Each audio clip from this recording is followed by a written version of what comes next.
Hello everyone, and a warm welcome to our midsummer Ceilidh House. Now of course normally the Ceilidh House would take place at the Scottish Storytelling Centre in Edinburgh, and the idea is to bring together music and song, story and dance in pretty much the same way that they would have been in the traditional Ceilidh House. Well, here we are in virtual space, but we hope that we'll manage to bring together some of the mood and atmosphere of the traditional Ceilidh House. And of course, because we're online, we're welcoming people from every part of the planet, so we hope that you'll come in and make yourself at home. Our guests this evening are dancer Eleanor Sinclair, storyteller Dougie Mackay, but first we're going to head over the Firth of Forth to Fife and to singer Jimmy Hutchison. Jimmy is from both a Scots and a Gaelic background and is recognised as one of our most important contemporary tradition bearers. Here he is, Jimmy Hutchison. Hello, I'm Jimmy Hutchison and I'm going to sing you a few songs. The first of these is The Forfar Sojer. And Forfar I was bred and born, and I would think it shame for to tell the weary life I led afore I left my hame, sir. Hurrah, hurrah, wi' my titiful lair o' Lido. My father was a weaver pair, as ever caught the spell, sir, and never beef come to the door, except a pound at Yule, sir. Hurrah, hurrah, wi' my titiful lair o' Lido. At 3 I learnt to fill the spools and rock the cradle too, sir, and though I like it at unco well, what other could I do, sir? Hurrah, hurrah, wi' my titiful lair o' Lido. At 6 I had to gae to skill to keep me fair thrashing, and ilka Sunday to the kirk, because it was the fashion. Hurrah, hurrah, wi' my titiful lair o' Lido. At skill we learned to read and write and count the rule o' 3, sir. When a noble thought come to my head, a soldier I would be, sir. Hurrah, hurrah, wi' my titiful lair o' Lido. So I gaed into Forfar toon, that's in Forfar county, and listed there with Sergeant Brown for £30 a bounty. Hurrah, hurrah, wi' my titiful lair o' Lido. They gied me claith to hap my back and mittens for my hands, and they swore I was the brawest chiel in all the highland clans, sir. Hurrah, hurrah, wi' my titiful lair o' Lido. We spent the maist o' our time marching up and down, wi' a feathered bonnet to my head and powder at the crown, sir. Hurrah, hurrah, wi' my titiful lair o' Lido. But fegs they gart me change my tune, they sent me out to Spain, sir, with 40 regiments in a row, come marching o'er the plain, sir. Hurrah, hurrah, wi' my titiful lair o' Lido. For 3 long days and nights we fought, I thought 'twould never end, till a bullet come whistling through my leg, but I up and I fired again, sir. Hurrah, hurrah, wi' my titiful lair o' Lido. The blood come pouring through my hose, the blood come pouring down, sir, so I threw my gun among the foes, and I sat down and sang, sir. Hurrah, hurrah, wi' my titiful lair o' Lido. The doctor come to staunch my wounds and said that I'd be lame, sir, but I got a at Oxter stuff and I get hurtling hame, sir. Hurrah, hurrah, wi' my titiful lair o' Lido. Knew all the troubles I've been through, I scarcely need to mention, for now I'm back and forfeit, and I'm thriving on my pension. Hurrah, hurrah, when my tettifalero lido. Aye, hurrah, hurrah, when my tettifalero lido. And that's for Soldier. I love it. It's a great song because it's full of details. All the father was a weaver and working very much on a loom like this, same era they were born. And I love the details. He's 3 years old when he has to fill spools like that, purns, and for his father to put them in the shuttles. And it's a good time to start working, I think. But he's really an incurable optimist, this guy. He's I love him for that. He just keeps going no matter what. And I think we could do a few people like that nowadays. This is the mountain streams where the moorcocks crow. And I learnt this from the singing of the late, great Sheila Stewart. Sheila was a lovely lady and she stayed not that far north of here. I'm in Newbury in Fife and she stayed in Blairgowrie. And this is a lovely song. With my dog and gun through the blooming heather, for game and pleasure I chanced to stray.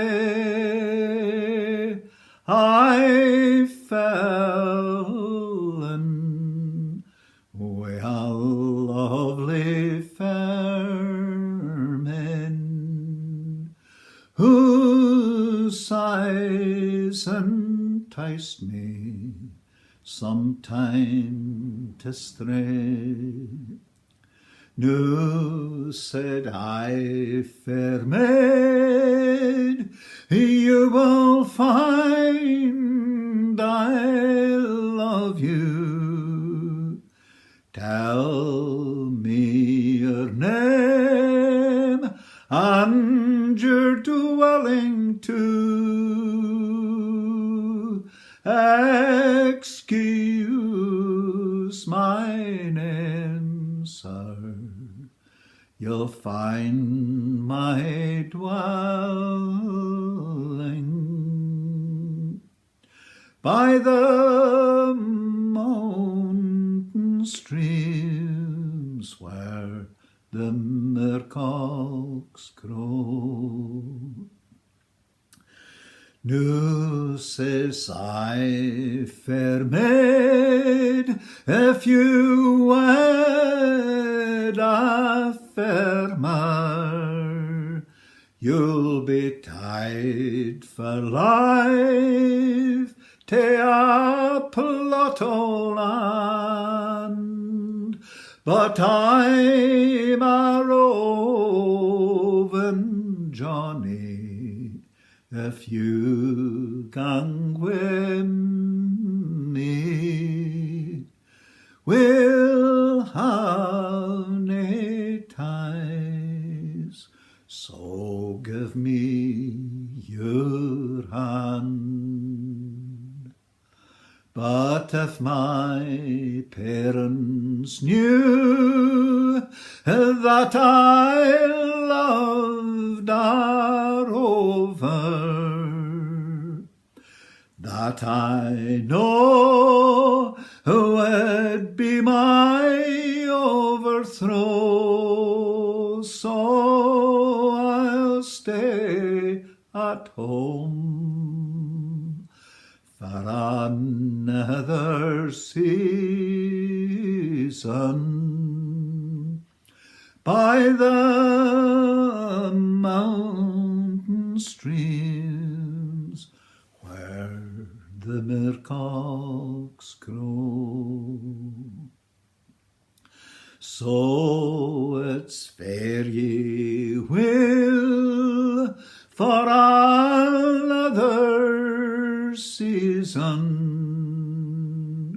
We'll meet again by yon woodland vale, and I will sit you upon my knee then, and I will list to your lovesick tale.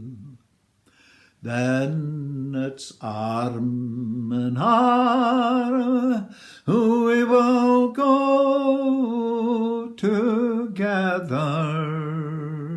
our lofty hills down to the valleys low, where the linnet sings her song so sweetly, by the mountain streams where the meercocks crow. The mountain streams where the moorcocks crow. I should have explained, I'm down in our weaving shed. I've spent a lot of time here since the lockdown, and I'm very lucky. I can walk down from my house just through the garden and I'm in our weaving shed, and I've plenty of yarn and I've been fine, kept me out of trouble, I think. And this is my lovely old loom, built by Thomas Kennedy, who from Galashiels, and they were established in 1870. So it could well be 150 years old, this loom. It's a good 100 at least, I know that. So that's us, and that's our weaving shed. The Beggar Man, this is a ballad I learnt from the singing of Enoch Kent. A beggar, come o'er the lea, he was seeking out for charity. Aye, and many's the fine tale he tell't me. Will you lodge a beggar man? Lassie him a tower now the night was cold, and the beggar wad, and in a hint the angle he sat, and his through meal piaks off his back, and I he ranted and sang, Lassie him a tower now gin I was black, as I am white, as yonder snow in the dyke, I would dress myself fu beggar like, and a way you had gang, lassie him a tower. O lassie, you're far o'er young, and ye hinny the cant o' the begging tongue. Aye, ye hinny got the cant o' the begging tongue, and wi' me ye canna gang, lassie him a tower. But I'll bend my back, and I'll bow my knee, and a black patch I'll put o'er my ee, and a recht I'll bengen wife I'll be. Sign a way you I'll gang, lassie him a tower. So atween the twa they have made a plot for to rise a nura for the cock, and it's cannily as she slippeth along, and awa to the fields they've ran, lassie him a tower. Now in the morning the auld wife rose, and eagerly she's put on her claes, and it's straight to the beggar's bed she gaes, for to spear for the silly old man, lassie him a tower.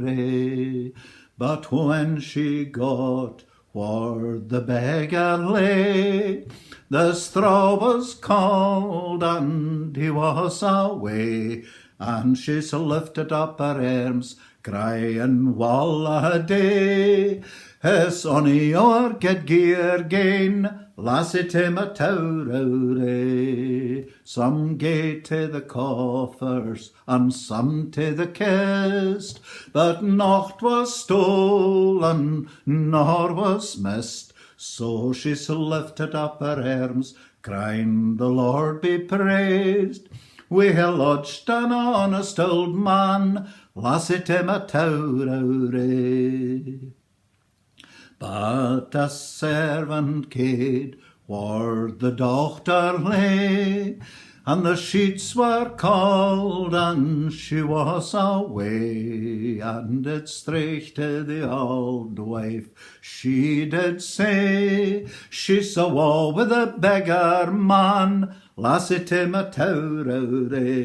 Knew some gaed on horseback and some on foot. Oh, but the old wife, for she was nae fit, but she's hopped around, aye fae hip to hip, and aye she's cursed and banned, lassie to my tower. Now a few years later, just 2 or 3, the same old beggar come out the lee, saying, "Guidwife, for your courtesy, will you lodge a beggar man, lassie to my tower? Oh, a beggar, I'll ne'er lodge again, for I answered a doctor, in o' my ain, and she's a woe with the beggar man, and I dinna ken whence nor whore, lassie to my tower.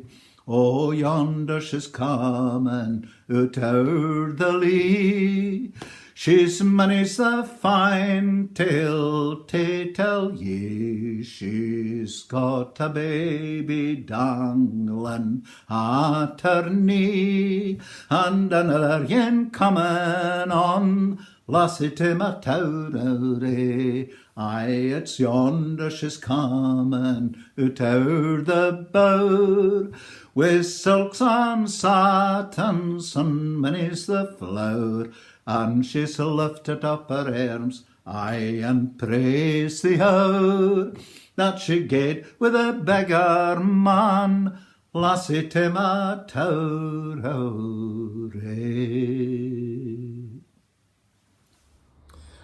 Time for a bit of dancing now.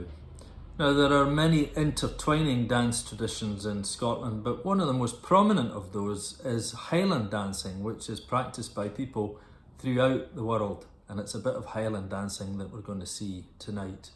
Eleanor Sinclair is originally from Orkney and ran her own dance school for a number of years, and she's a choreographer as well as a dancer. And here she is with 3 highland pieces: the lilt, the bluebonnets, and the Dusty Miller. Hey folks, it's great to be joining you for this month's Ceilidh House. My name is Eleanor Sinclair and I'm going to give you a few wee dances. The first dance I'm going to do is the lilt, which is one of the Scottish national dances. I really like the lilt because it's light to dance, but it still has a lot of spring and energy in it. It uses a 9/8 time signature, counting 3 beats in the bar, which makes it feel slightly different to some of the other national dances.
next dance I have for you is my favourite dance, the Bluebonnets.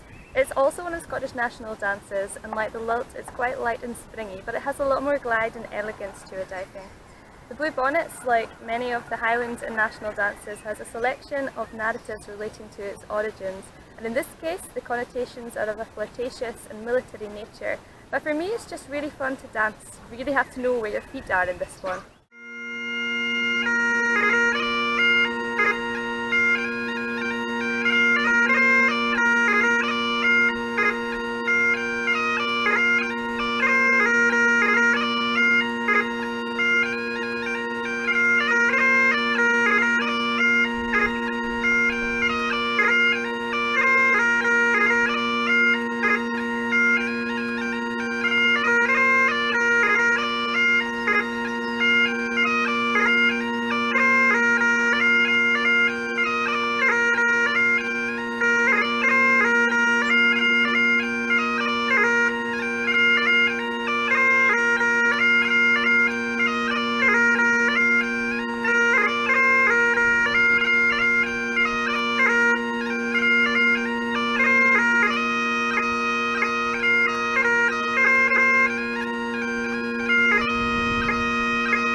Final dance I have for you is one I haven't actually danced before, the Dusty Miller.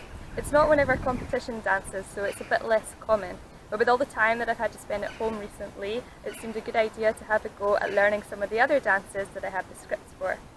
So for this dance I played around a bit trying to find a tune that I enjoyed dancing it to, and found a track by Three Piece Suite which has an alternative version, I think, of Paddy's Leather Breeches, which we usually dance jig to, but in this version the tempo is slightly different, and I felt when I was practicing that actually using the male arms worked better for me, so that's what I'm going to do.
Douglas Mackay is a storyteller whose work combines storytelling with nature and community, and his show Witches, Watery Beasties and Wee Folk was one of the hits of last year's Edinburgh Festival Fringe.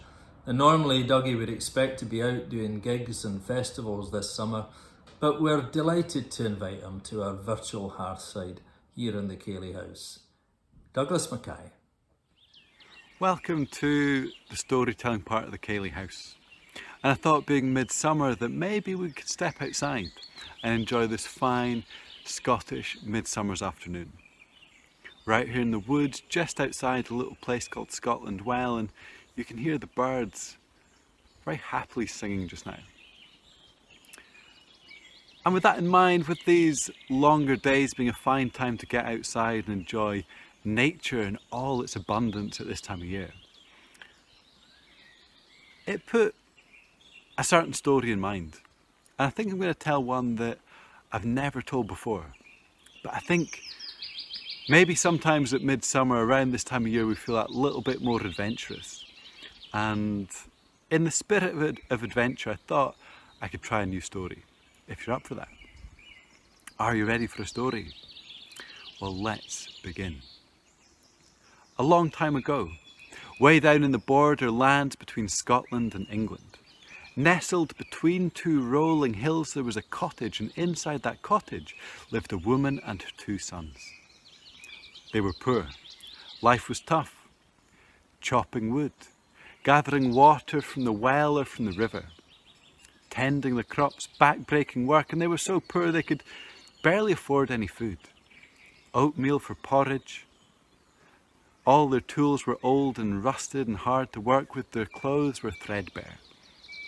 And well, understandably, her oldest teenage boy had soon had enough of this.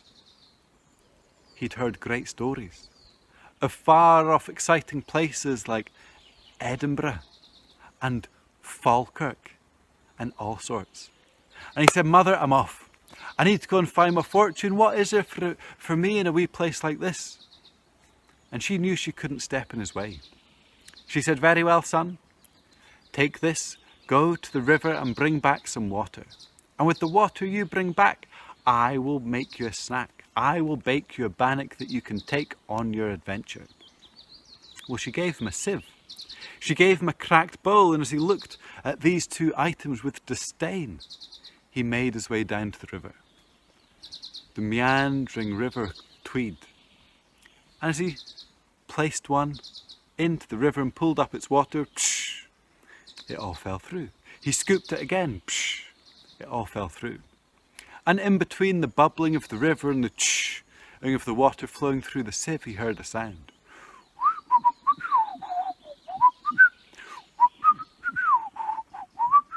"What's that racket?" he said. And he turned to look, and there on the bank of the river was a tiny wee blackbird with a yellow beak. And the blackbird looked at him with its beady black eye, and then rather than singing, it spoke and said, "Pack it with moss and clog it with clay, and then you'll have water to take away." "What do you mean?" he said. "Pack it with moss and clog it with clay, and then you'll have water to take away." "What, this sieve? I'm not drinking from mossy water. I'm not getting my hands filthy in the clay. Beat it, you useless blackbird." And with a shake of his hand, the blackbird disappeared. He thought, right, there's nothing else for it. One in each hand, he scooped the sieve, scooped the crack bowl, and as soon as he'd lifted them from the river, he turned and he ran. And as he ran, the water spilled through it, dribbled down his arm, dribbled down his leg, soaked the path, and by the time he got to his mother's cottage, there was just a few little drops in the bottom of his bowl. "Very well," she said, "I'll make you what I can." And so she mixed the water with the flour, with the oats, with the salt, with the butter, rolled it all up, spread it out, and it was this tiny wee thing that she put in the oven. And when it was crisp and golden brown, she took it out, and pitiful it was, more like the size of a crisp than anything else. "That's all I've got for you, son." Well, again, he looked at it with disdain. "Is this all you've got, mother?" "It's all the water you brought me." And so he snatched it from his hand, and he left that door without so much as a thank you or a goodbye. And he went off on his travels. He went north, he went south, he went east, he went west, he went over high mountains, through deep dark forests, through low valleys, and found himself again alongside a meandering river. And by this point he'd travelled so far his feet were sore. His legs were aching, his belly was rumbling. Well, as pitiful as it is, maybe it's the time to eat that bannock. And he stopped by the river, he took out this pitiful wee thing in his hand, and as he lifted it up and was just about to place it in his mouth, he heard, "Is that you again? Beat it, I'm trying to have some lunch in peace." The bird said, "Give me a bite of your bannock, and I'll give you one of my long wing feathers." "What would I want with one of your long wing feathers? I'm no planning entering a tickling competition. Beat it, birdie." And I saw again, the bird was gone. And he ate that bannock in one bite, and well, off he went again. north, south, east, west, through forest, over mountains, till eventually in the distance he saw a great palace with marble steps, turrets and a great oak door, and he knocked on that oak door, and eventually he was led to the king himself. "So, what kind of work can you do?" said the king. "I could, you need any wood chopping?" "No." I could sweep the floors." "Got someone for that." "I could look after your cows." "No."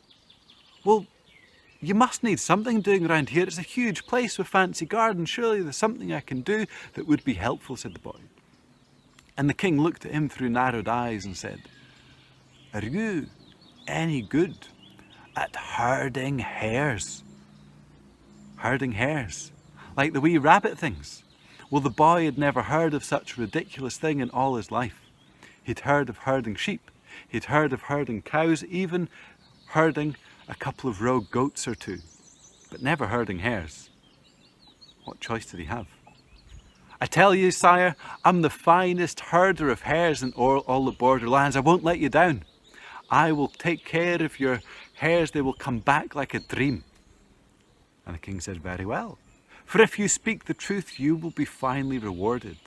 And as he said this, the boy rubbed his hands with glee, because he had heard these old stories. He knew fine well the kind of fortunes that laid in wait for those that served the king. Money, land, marriage. So happily he was led to his bedroom, although he did notice the absence of supper. And when he was led to this fancy bedroom, there was certainly a rumbling in his stomach, as he was brought in and presented a 4-poster bed with Egyptian cotton sheets, fine hangings and paintings on the wall. He couldn't help but think that despite all this finery, he would trade it in for a half-decent meal. He lay awake that night, hunger gnawing at his belly.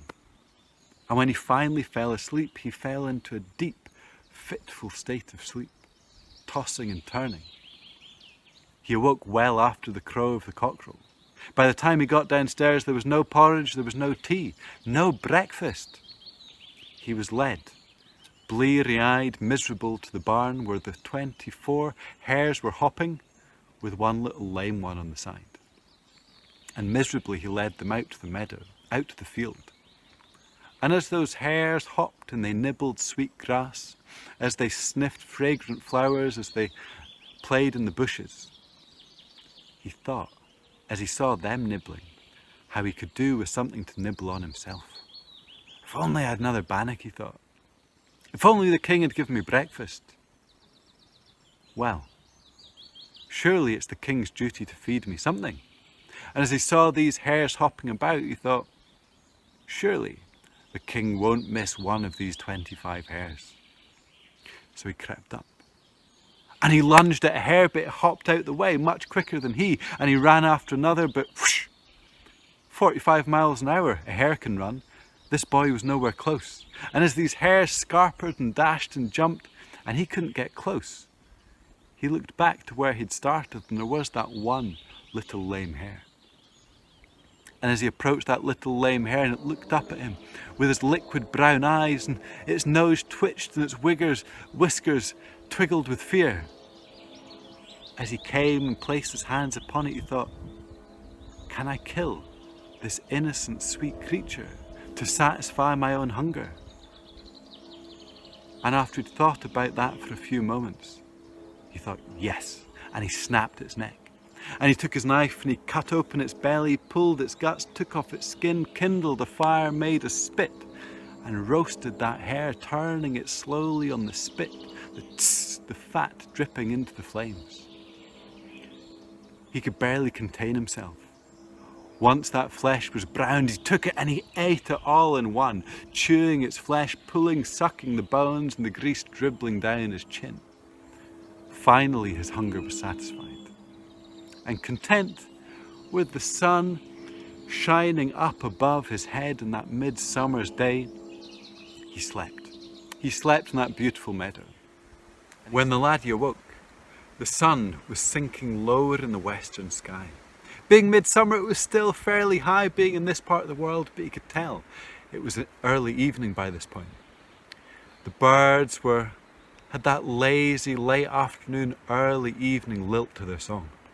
And as he awoke with the start, the fire gone out, he looked around for those hares, and were they anywhere to be seen? But no, they'd scampered to the far end of the field, across the meadow, and he tried to call them back, but did they trust him? No.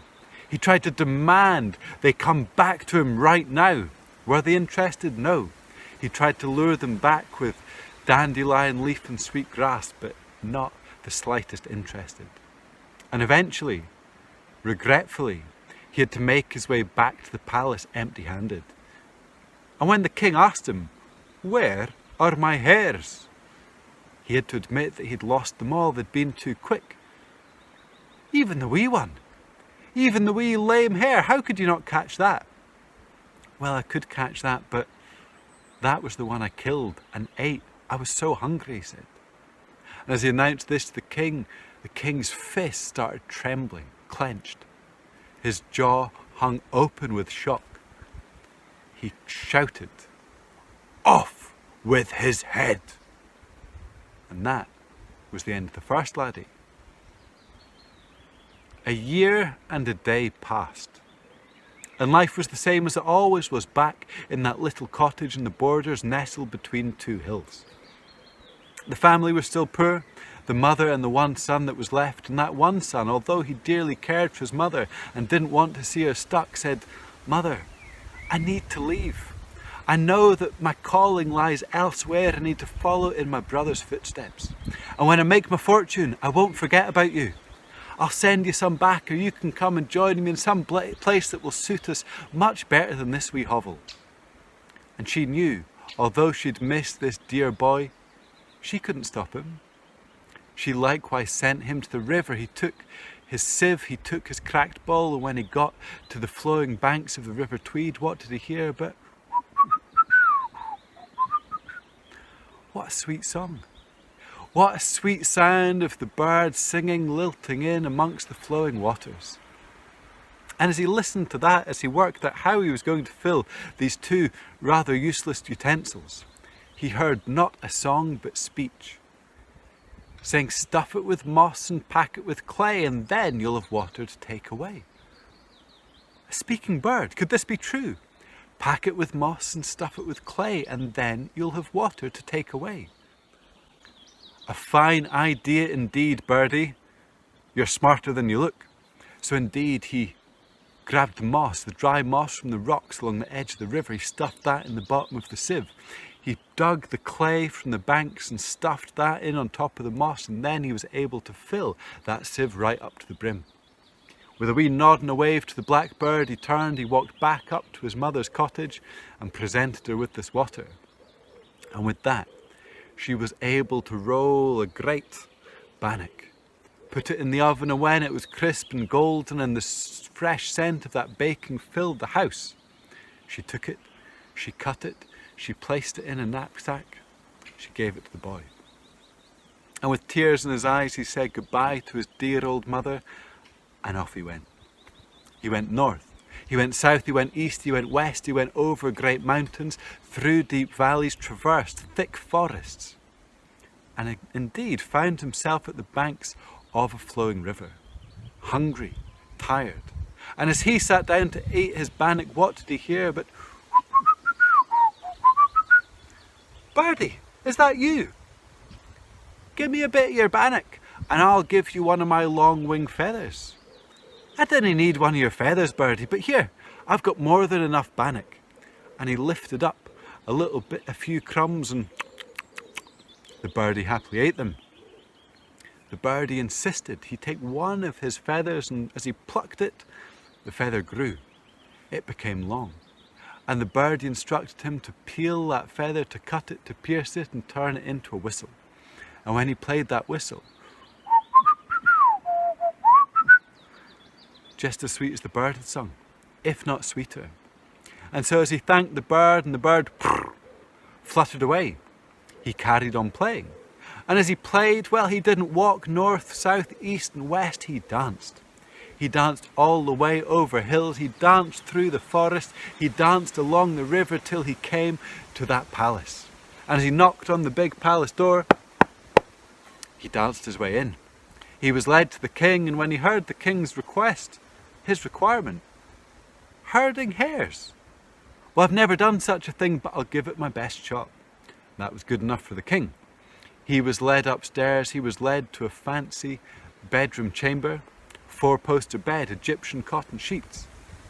And as he sat in those comfy sheets, fires flickering in the wall, he was able to open up his knapsack and make a meal of his bannock, where no supper had been provided by the king. The next day he awoke with the crow of the cockerel. He went downstairs, he was given those 25 hares, 24 and one little lame one. He went out to the field, and as he watched the hares hop and nibble grass and play and frolic in the sunshine, it was such a delightful scene that the only thing that could have made it more beautiful would have been a wee bit of music. So he pulled out his whistle and he played and he played and he played. When he played, it was as if the music came from another world. The hares with their ears turned and listened, their whiskers flickering, and before long they were tapping their great big feet. Before much longer they were hopping and bounding around, they were skipping in circles, running up and down the length of the field, hopping in great figures of 8, the finest hare Ceilidh that possibly has ever been known. And as those hares danced, as those hares leapt and sprung, the other animals crowded round. The eagles and the hawks swooped in the sky above them, putting their hunting on pause. The squirrels scampered down from the trees, and they listened with their little tufted ears from the dry stone wall at the edge of the field. The swans and the ducks and the pools and the ponds, they came and they cocked their ears. A great peace came across the land, and the laddie carried on playing, the hares carried on dancing. They played and danced till the sun was also sinking low in the sky, and he realised it was time to go back to the palace. He rounded up the hares and off they went, and 1, 2, 3, 22, 23, 24, where's the little lame hare? He went back to where they'd been that afternoon, and there, in amongst the trampled down grass, was the wee lame hare. Tired, exhausted, lying on its side from all the revelry. And he scooped it up, and its nose twitched, and it looked at him with her little liquid brown eyes. He popped it in his pocket. There, little hare, come with me. And he carried her back as the rest of the hares hopped along happily. He got back to the palace. But when he saw the hard earthen floor of the barn that all the other hares were going into, he goes, "You'll never survive the night in there. Come with me." And he took her up the stairs, took her along the corridor, took her into his chamber and laid her on those Egyptian cotton sheets on the 4-poster bed. Then he went to tell the king. Well, the king, upon inspection, noticed that wee lame hare was gone, said, "Where is she? Where's the wee lame hare?" "Sire, I'll show you." He led him up the stairs, led him along the corridor, led him into the chamber, and there he said, "Look, see?" Although it wasn't quite what he'd expected. For there on the bed was no little brown hare with long ears twitching. There were liquid brown eyes staring back at him, but those liquid brown eyes belonged to possibly the most beautiful woman he'd ever seen. Long red hair flowing past her shoulders, an amber necklace in her chest, a dark green dress. And she sat there with the poise that was kind of regal, and that little bit feral too. And before he could say anything, she spoke.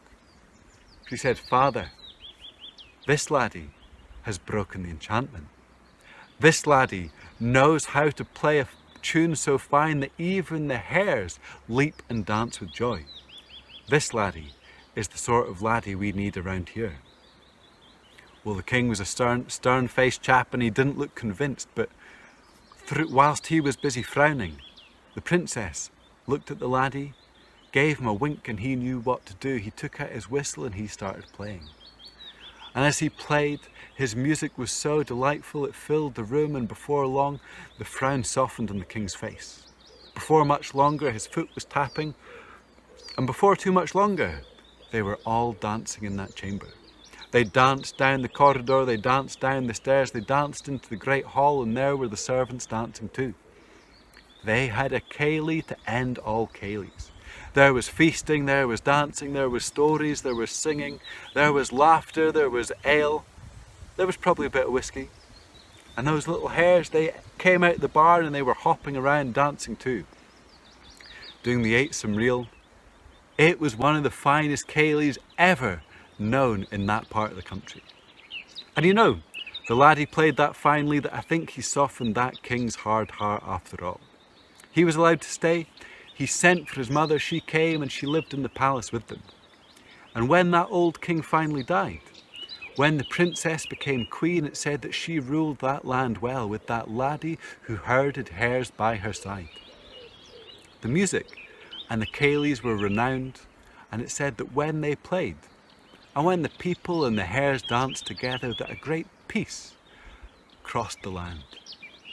And may we all get a sense of that peace, and may we all get a sense of some of that delightful music throughout this midsummer solstice and throughout the second part of 2020.